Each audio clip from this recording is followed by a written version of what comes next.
Hello, Halo fans. Welcome to another episode of the Halo Effect. I am Robert Lockhart, your host. Hey, let's talk a little baseball, shall we? Wow, 6 in a row. Holy Lord. I didn't think they'd win 6 in a row all season.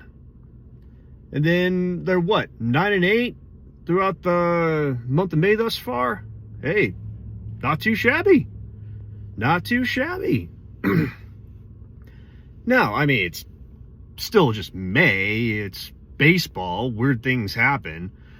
I remember it was around this time last year that they went into Arlington to face the then world champs and the Texas Rangers. Took 2 out of 3 from them. Then they went into Houston, the dominating Astros, who have a tendency to own the Halos. Took 2 out of 3 from them.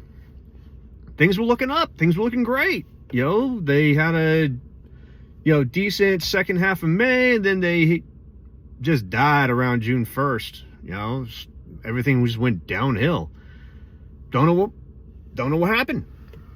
None of us know what happened. But, I mean, it's kind of a similar situation. We go into LA, mind you, to Chavez Ravine and sweep the Dodgers, the world champs. Whew, that potent offense. I thought they'd tear us a new one. I mean, now you take a look at Dustin May, who's spent the last 2 years on the sidelines trying to get over A, elbow surgery, and B, life-threatening throat infection. So, I mean, 2 years away, he's still trying to reacclimate. That could possibly be, sure. Then, beating Kershaw. Now, granted, Kershaw is not the same Kershaw as he has been in years past, but he's still a seasoned vet. And his stuff was working pretty well. The Angels looked like they were ready for him. And then, beating Gonsolin. I mean, not many people can say they beat Gonsolin that hard. It's not often he gives up more than maybe 2. And he gave up 4. And then they scored more the rest of the game, as you very well know, anybody who saw the game. And then, I know I've been the most critical of Yusei Kikuchi. I want to be very, very clear about my thoughts on him. I just don't see him as a number 1. He's not an ace. He's a good pitcher, don't get me wrong. But he's just been a 3, 4, or 5 guy throughout his entire career. I mean, don't sign the guy to be your ace, but to help your rotation, sure.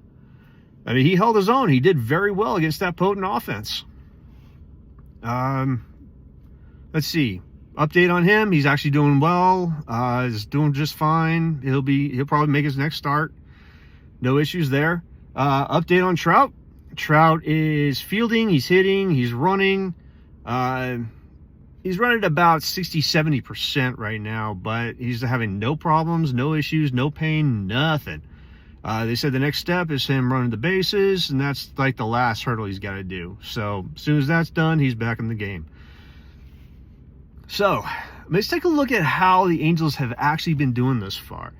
You got Logan O'Hoppe, who's he's 6 for his last 23. Now, on paper, that doesn't sound good, but it's a 270 batting average. He's raised his batting average up from about the high 240s into the 260s now, so that's pretty good. Zach Neto, it's Zach Neto, come on. He's 8 for his last 29. He's extra base machine. He's just constantly on base. Nolan Schanuel is 11 for his last 27. He's really, really doing well thus far. He just recently, ever since the Dodgers series, he's looked great. He's looked like the hitter that we always thought he was going to be. I hope he can sustain that for the rest of the season. God willing, he can. And then Matthew Lugo, I'll admit, I kind of looked at this guy kind of like a fourth outfielder, but he's looking really good. 7 for 24 to start his career in the majors, couple home runs, a bunch of extra base hits. I'm liking what I'm seeing. I'm really, really hoping throughout his career he does that number 15 justice. All you Halo fans out there know what I'm talking about. Tim Salmon was the heart and soul of this team for 14 years. That number is sacred. Anybody who's a Dallas Cowboy fan knows the number 88. That's sacred. That's a number that doesn't get retired, but you got to be very, very careful about who you give that number to. So, like I said, I just hope he does it justice. Thus far, it looks like he will. Like I said, thus far. Things can change. You never know. Now, other updates. Christian Moore, the top prospect, has been moved from AA to AAA. I don't entirely agree with the move. I'm not understanding why. I mean, unless he's starting to get hot, I don't know. But his last 10 games, I think he's batting like 268. It's not where you want to move a guy up to tougher competition. That's just weird to me. But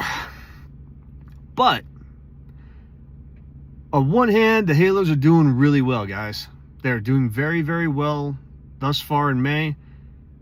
A bit of a catch-22 for me because I said they really wouldn't do that great, and I'm not looking the brightest right now. So, face is a little red, guys. But it is still May.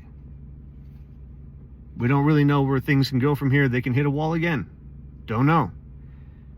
I still question whether Johnny Washington is the answer for a hitting coach. I don't think so. I still think we should change that.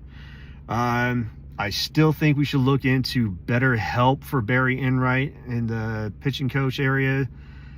I mean, I think he can do well, but I think he needs a better assistant pitching coach helping him out. I don't think Sal Fasano's the guy for it. I say bring in Brent Strom to help him. Let's not forget what the two of them did with the Arizona Diamondbacks. That was a great pitching staff. So, with that, I'll leave it there. I still think they need to change. I mean, the Rockies did it. They got rid of Hensley Mullins, brought in Clint Hurdle. Clint Hurdle has an excellent track record of being a hitting coach. And thus far, the Rockies have actually, at the very bare minimum, the majority of that lineup has raised their batting average up anywhere from 15 to 20 points. Thus far. Moniak, he's getting better. He's raised his batting average up 20 points. I know that. It's still fluctuating, but still, I see him hitting the ball toward left field more often, which is why I said that's where he needs to hit. Now, grant you, he's making outs, but still, he's hitting it. And from what I understand, he's hitting it solidly. So, the hits will drop. He'll be fine.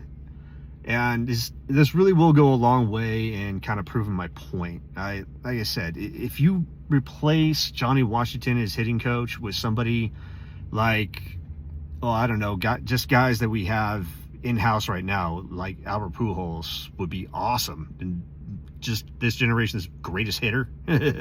Or even Torrey Hunter. I still think that would improve our offense dramatically. And I still think that's the best way to go. I really do think that's the best way to go in this situation. But time will tell. Only time will tell. Until then, ladies and gentlemen, go Halos.